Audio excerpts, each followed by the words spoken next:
coba ceritakan bagaimana proses awal kamu, mulai dari proses pendaftaran, kemudian proses seleksi, latihan, kemudian sampai titik yang terakhir yaitu prosesi upacara HUT Kemerdekaan RI, yang di situ pasti banyak sekali cerita-cerita yang menarik, yang luar biasa, yang bisa didengarkan oleh generasi-generasi muda yang sekarang dan adik-adik kelas.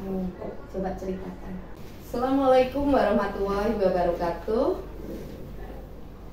Selamat Mbak Nurul Lailatul Hikmah atas prestasi yang diraihnya sebagai petugas Paskibraka Kabupaten Kendal. Gimana perasaannya? Tentu senang dan bangga. Oke. Sekarang ini banyak kita temui, banyak mendengar bahwa pemuda-pemudi masih belum percaya diri, masih pesimis dalam era globalisasi. Padahal mereka harus bersaing dalam era globalisasi dan digitalisasi saat ini. Untuk itu kita hadirkan kisah yang inspiratif dari siswa yang berprestasi kali ini, siswa yang bisa memberikan semangat, harapan, dan optimis kepada pemuda-pemudi yang lainnya.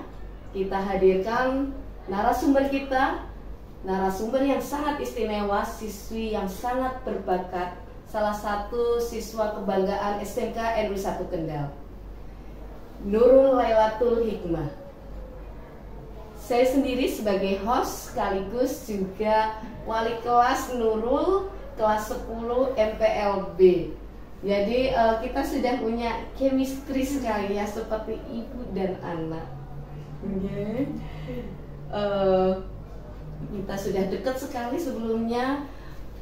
Nurul ini umur 16 tahun, kelahiran Kendal 1 Juli 2007, alamat Desa Nonokerto, RT 3 RW 2 Kaliwungu, Kendal. Nurul ini anak yang kuat, tanggung jawab, lincah. Ya, dia ini sukses dalam hal organisasi, di OSIS, juga di kelas. Dari awal sekolah di sini memang terlihat sekali Nurul ini berbeda dengan teman yang lainnya. Dia percaya dirinya juga kuat, dia juga punya potensi. Dia sukses di kelas, dibuktikan dengan selalu ranking 1. Ya, mulai dari awal sekolah di sini sampai sekarang pun juga dia masih peringkat 1 di kelasnya. Juga dia aktif di organisasi OSIS dan sekarang terpilih menjadi petugas Paskibraka Kabupaten Kendal 2023. Sangat membanggakan, luar biasa. Oke. Sedikit cerita untuk motivasi teman-teman yang lainnya. Gimana perasaanmu ketika dinyatakan lolos seleksi? Pertama pastinya senang, terusan terharu juga bisa kepilih. Soalnya dari awal tuh udah minder nggak bisa, terusan ada kemauan buat bisa, dan alhamdulillah diberi kesempatan untuk lolos. Jadi bisa gitu, buat maju. Bangga sekali ya? Bangga, sangat-sangat bangga. Oke. Terus coba ceritakan bagaimana proses awal kamu, mulai dari proses pendaftaran, kemudian proses seleksi, latihan, kemudian sampai titik yang terakhir yaitu prosesi upacara HUT Kemerdekaan RI, yang di situ pasti banyak sekali cerita-cerita yang menarik, yang luar biasa, yang bisa didengarkan oleh generasi-generasi muda yang sekarang dan adik-adik kelas. Coba ceritakan. Dari awal pas ngikutin seleksi itu dipilih dari pembina paskibra sekolah. Nah itu dipilih gara-gara tinggi. Waktu itu ada seleksi buat ngikutin seleksi di kabupaten, tapi saya juga harus ngikutin seleksi ada di sekolah.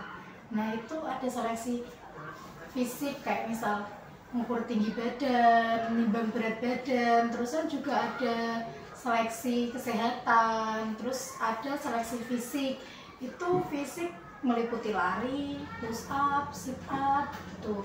Nah, alhamdulillahnya pas udah daftar di online itu saya lolos pas seleksi kesehatan itu. Terusan saya masuk ke seleksi kabupaten yang berikutnya, yaitu seleksi parade. Nah, waktu seleksi parade itu juga hampir sama kayak seleksi di sekolah, ya kayak kesehatan, berat badan, tinggi badan, terusan juga ada pengecekan tato juga gitu. Misal waktu itu di parade alhamdulillahnya lolos, terusan ada seleksi PIP dan TIU kalau nggak salah. Nah itu juga alhamdulillahnya lolos juga waktu itu kan kayak mengerjakan soal di HP kan, online gitu. Terusan seling beberapa hari lagi ada seleksi terakhir, yaitu seleksi kesemaptaan dan kepribadian. Di seleksi kesemaptaan itu ya kayak seleksi fisik, lari, push up, sit up, pick up, shuttle run. Di sana itu ketentuannya kalau lari 12 menit. Nah itu dapat berapa putaran tuh tergantung fisiknya sendiri-sendiri juga. Nah kalau dari cewek itu 12 menit 4 putaran, kalau cowok 12 menit 7 putaran gitu. Nah waktu seleksi kesemapatan itu alhamdulillahnya juga lolos. Nah itu kan seleksi terakhir, berarti itu udah dinyatakan lolos menjadi calon paskibraka gitu. Nah waktu itu ngikutin latihan dari tanggal berapa sih? 24 kalau nggak salah gitu, tanggal 24 Juli. Nah itu awal-awal mula latihan. Rasanya pas awal-awal latihan tuh berat banget Bu, kayak bener-bener apa ya, rasanya tuh kayak mengundurkan diri, gak kuat gitu. Tapi kayak ada seseorang kayak misal kamu tuh kuat gitu, kamu tuh bisa, banyak orang Banyak bisa, motivasi dari teman-teman yang lain. banyak dukungan juga dari orang sekitar. Jadi kayak misal banyak yang mau jadi kamu, masa kamu mundur gitu. Nggak ada apa tuh, kesempatan tuh nggak datang 2 kali, kamu udah dikasih kesempatan masa mundur gitu. Saya ada niatan buat bisa, terusan ya udah lanjutin aja latihannya itu sampai nanti. Prosesnya emang berat tapi hasilnya juga pasti bagus. Iya benar sekali, apapun kesuksesan yang besar itu dilalui oleh proses yang wow, yang berat, kemudian bisa menghasilkan sesuatu yang luar biasa. Saya masih ingat betul waktu pertama ada informasi dari kesiswaan, Bu minta tolong untuk anak-anaknya yang tinggi-tinggi untuk bisa ukur tinggi badan, ya kan? Pada waktu itu ada beberapa teman kelasmu, diantaranya ada Silviana, ada Siska, ada Waida, ada Ayu. Itu memang semuanya memang saya berikan kesempatan untuk mencoba mengukur tinggi badan dulu, siapa tahu lolos seperti itu. Kemudian pada waktu itu anak-anak cepat gercep untuk langsung ukur tinggi badan. Kemudian setelah itu ternyata yang lolos Nurul ya, tinggi badannya paling tinggi sendiri. Tingginya berapa itu? Waktu itu di sekolah tingginya 165, terus kan waktu diseleksi di kabupaten emang benar 165. Itu emang dari kabupaten sendiri minimal tinggi cewek itu 165 gitu. Jadi alhamdulillahnya aku masuk dalam kategori tingginya. Alhamdulillah. Di sekolahan termasuk tinggi ya, 165.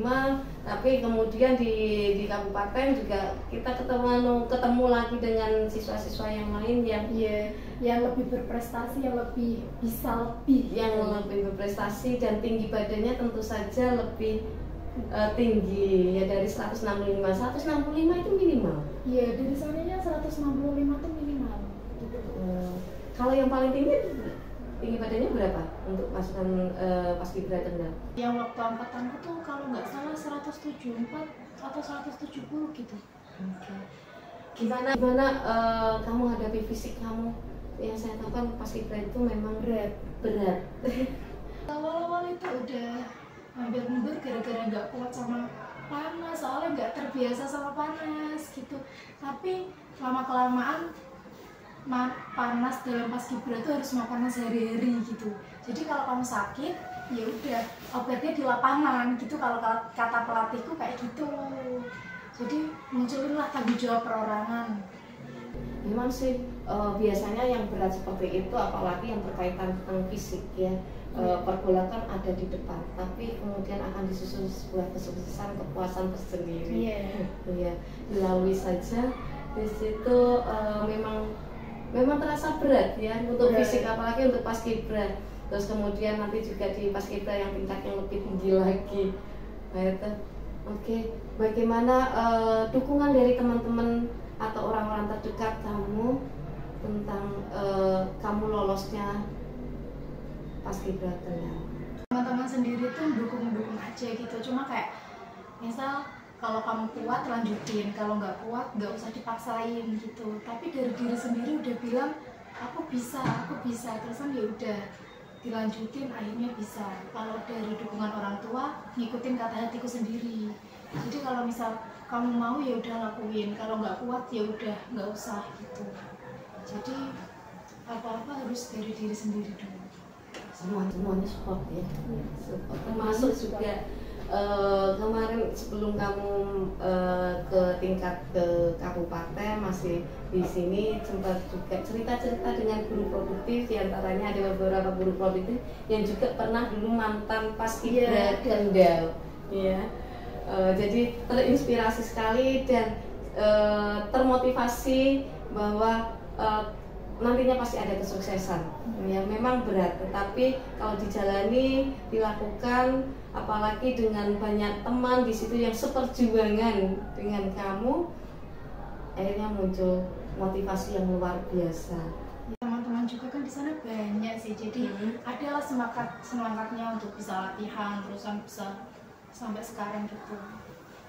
Yang saya tahu juga Nurul ini termasuk anak yang rajin, tanggung jawab. Kemudian ini Nurul juga kerasan ya kalau di sekolahan. Jadi kalau ada aktivitas kegiatan-kegiatan tuh dia selalu masuk, selalu aktif. Kemudian ya termasuk kerasan yang di sekolahan ya. Bagus sekali. Betah di sekolahan. Iya, betah di sekolahan, lingkungannya ya. Di situ. Oke, yang terakhir. Di sini tolong ceritakan pesan-pesan kamu, motivasi untuk generasi sekarang, terutama untuk adik kelasmu, supaya tertantang untuk fight, untuk bertanding ya, untuk menjadi siswa-siswa yang berprestasi nantinya.